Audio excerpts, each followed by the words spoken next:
नमस्कार, स्वागत है आपका NSC 9 न्यूज में। मैं मानसी यादव आपके साथ।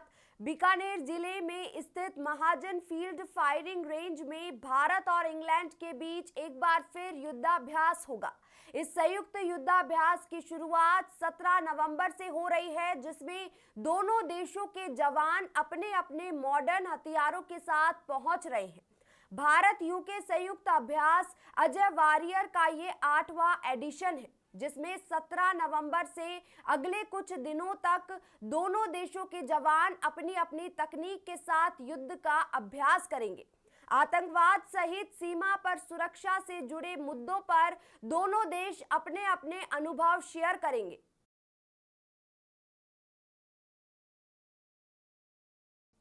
धौलपुर के बाड़ी कस्बे में हाईवे 11B पर सिकरा गांव के पास एक तेज रफ्तार जीप सड़क किनारे पेड़ से टकरा गई। इस हादसे में जीप में सवार 12 से ज्यादा लोग घायल हो गए। यह सभी भरतपुर के वैर निवासी हैं, जो आंगई में भैरव बाबा मंदिर दर्शन के लिए जा रहे थे। इसी दौरान यह हादसा हो गया। सूचना के बाद पहुंची एम्बुलेंस से सभी घायलों को बाड़ी अस्पताल में भर्ती कराया गया। घायलों में से 4 की हालत गंभीर होने पर उन्हें धौलपुर रेफर कर दिया गया। अस्पताल में भर्ती घायल धनपाल सेनी ने बताया कि वह अपने परिवार के साथ आंगई गांव स्थित भैरव बाबा के दर्शन करने जीप से जा रहे थे। सिकरा गांव के मोड़ पर जीप की स्पीड ज्यादा होने के कारण ड्राइवर काबू नहीं रख पाया और गाड़ी पेड़ से जाकर टकरा गई। इसके बाद ड्राइवर गाड़ी छोड़कर मौके से फरार हो गया।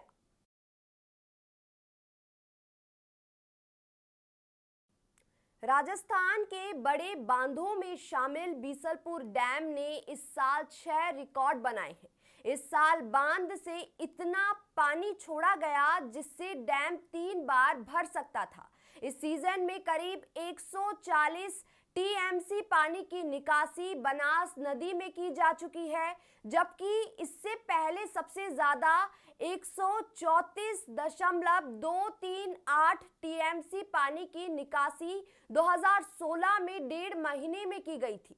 बांध का भरना 1 करोड़ से ज्यादा लोगों के लिए फायदेमंद है।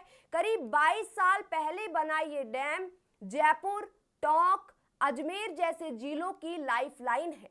इसका भरा रहना इन जिलों के लोगों के लिए अच्छा है। खास बात यह है कि अभी भी बांध से पानी की निकासी की जा रही है। 14 नवंबर को पानी निकासी का 114वां दिन रहा। यह भी पहली बार है जब इतने दिन बांध से पानी छोड़ा गया।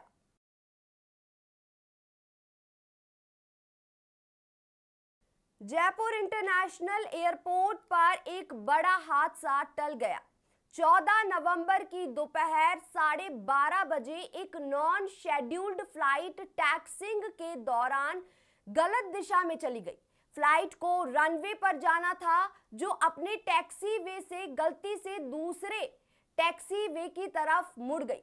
घटना के समय न तो फॉलो मी वाहन उपलब्ध था, न ही एप्रन कंट्रोल की ओर से स्पष्ट मार्गदर्शन दिया गया, जिससे स्थिति और गंभीर हो गई। दरअसल जयपुर से दुबई जाने वाली यह non scheduled flight take off के तैयारी में थी। एटीसी से टैक्सी क्लियरेंस मिलने के बाद विमान को रनवे की तरफ बढ़ना था, लेकिन गलत निर्देशों के चलते एयरक्राफ्ट अपना टैक्सी वे छोड़कर दूसरे टैक्सी वे की ओर मुड़ गया। वहीं एयरक्राफ्ट से गलत दिशा में जाने की जानकारी मिलते ही फॉलो मी वाहन मौके पर भेजा गया। इसके मार्गदर्शन में फ्लाइट को दोबारा सही टैक्सी वे पर लाया गया। इसके बाद एयरक्राफ्ट को रनवे तक सुरक्षित पहुंचाया गया और फ्लाइट ने सामान्य प्रक्रिया के तहत टेक ऑफ किया।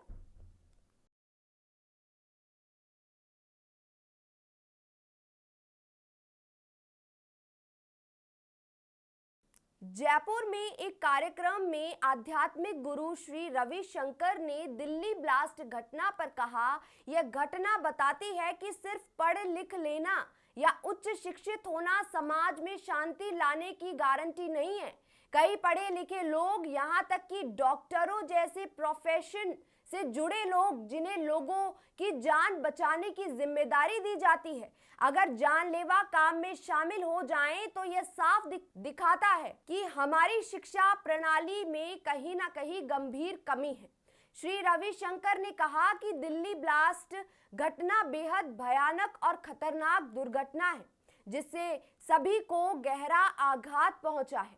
जयपुर के एसएमएस स्टेडियम में हुए उत्साह यह युवा संगम कार्यक्रम में आध्यात्मिक गुरु श्री रविशंकर ने यह बातें कही। दिल्ली में जो भयानक है, खतरनाक एक जो घटना हुई है, इससे सब आघात हुआ है, सबको आघात मिला है। और इसमें हमें ये दिखाता है सिर्फ पढ़े लिखे लोग, पढ़े लिखे हो जाने से शांति नहीं आएगी। इतना पढ़े लिखे व्यक्ति जैसे डॉक्टर के जो प्रोफेशन में रहने वाले, जिनका काम है लोगों का जान बचाना, वो जानलेवा काम करें, ये दर्शाता है कहीं तो हमारी कमी है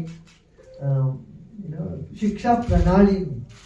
हिंसा की जो जड़ से उसको उखाड़ना हो तो शिक्षा से शुरू करनी पड़ती है।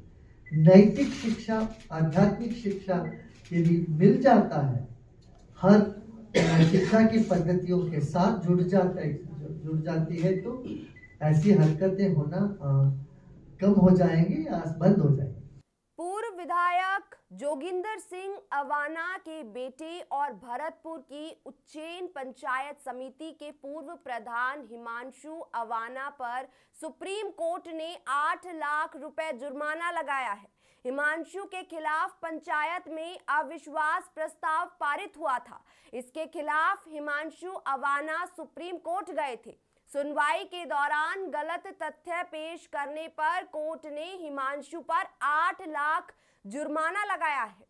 उज्जैन प्रधान राम अवतार ने बताया कि 12 अगस्त 2025 को उज्जैन पंचायत समिति में हिमांशु अवाना के खिलाफ अविश्वास प्रस्ताव पारित हुआ। 15 में से 13 सदस्यों ने हिमांशु के खिलाफ वोट दिया, जिसके बाद उन्हें हटा दिया गया था।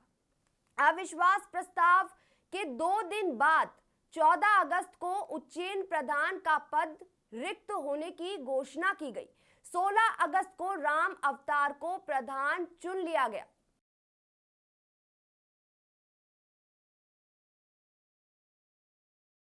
राजस्थान के मारवाड़ इलाके में स्मैक की सप्लाई करने वाले सबसे बड़े तस्कर जितेंद्र को एंटी नारकोटिक्स टास्क फोर्स की टीम ने गिरफ्तार कर लिया है। जितेंद्र ने महज 3 साल में ड्रग सप्लाई का सबसे बड़ा नेटवर्क तैयार किया। दरअसल एएनटीएफ ने ऑपरेशन जिस्मन्ना के तहत बाड़मेर के रामजी की गोल से तस्कर को गिरफ्तार किया। जितेंद्र बेंगलुरु जा रहा था और इसकी प्लानिंग भी उसकी पत्नी ने गर्लफ्रेंड से पीछा छुड़ाने के लिए की थी। इस प्लानिंग के बारे में जब टीम को पता चला कि जितेंद्र बेंगलुरु से पूरे नेटवर्क को चलाने की तैयारी कर रहा है, तो नाकाबंदी की और बस से उसे गिरफ्तार किया। पूछताछ में उसने बताया कि वह 1 महीने में 20 किलो स्मैक पूरे मारवाड़ में सप्लाई करता था। इससे वह 50 लाख रुपए की कमाई करता था।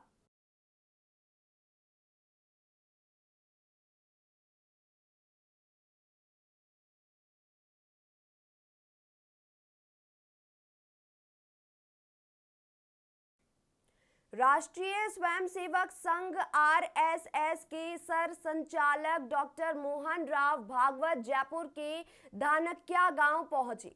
वे यहां स्थित पंडित दीनदयाल उपाध्याय राष्ट्रीय स्मारक पर पहुंचे, जहां उन्होंने उपाध्याय की प्रतिमा पर पुष्पांजलि अर्पित की। भागवत ने यहां पंडित दीनदयाल उपाध्याय स्मृति समारोह समिति की पिछले 6 सालों की एक्टिविटीज पर लगी प्रदर्शनी का अवलोकन भी किया। इस दौरान भागवत ने कहा कि दीनदयाल उपाध्याय का जीवन दर्शन एक राष्ट्रीय स्मारक से देश में सभी जगह जाना चाहिए।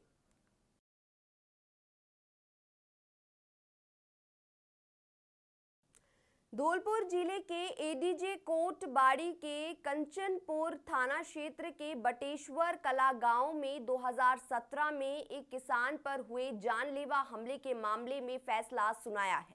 कोर्ट ने खेत में गंदा पानी छोड़ने के विवाद में हमला करने वाले 2 सगे भाइयों को 7 साल की जेल और 10,000 रुपए के जुर्माने की सजा सुनाई है।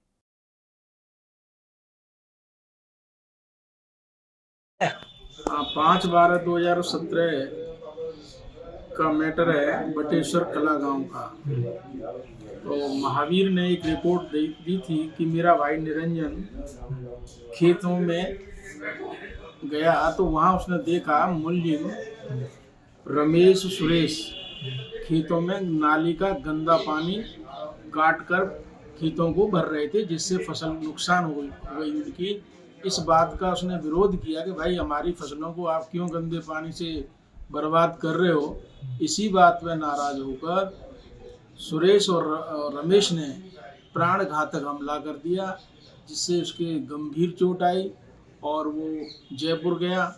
उसके बाद न्यायालय में चालान पेश हुआ, जिसमें आज न्यायाधीश महोदय सुनील कुमार गुप्ता जी ने दोनों मुलजिमों को 7 साल का कठोर कारावास और 10,000 रुपये से दंडित किया है। राजस्थान में सर्दी के तेवर बरकरार है। प्रदेश के सभी शहरों में न्यूनतम तापमान सामान्य से नीचे दर्ज होने के कारण सुबह शाम ठिठुरन है। शेखावटी में न्यूनतम तापमान 10 डिग्री सेल्सियस से नीचे दर्ज किया जा रहा है। सुबह शाम भले ही तेज सर्दी से ठिठुरन हो, लेकिन दोपहर होने के साथ ही मौसम सुहावना हो रहा है। मौसम विज्ञान केंद्र जयपुर ने अगले 1 सप्ताह तक प्रदेश में मौसम साफ रहने और न्यूनतम तापमान में 2 डिग्री तक की और गिरावट होने की संभावना जताई है।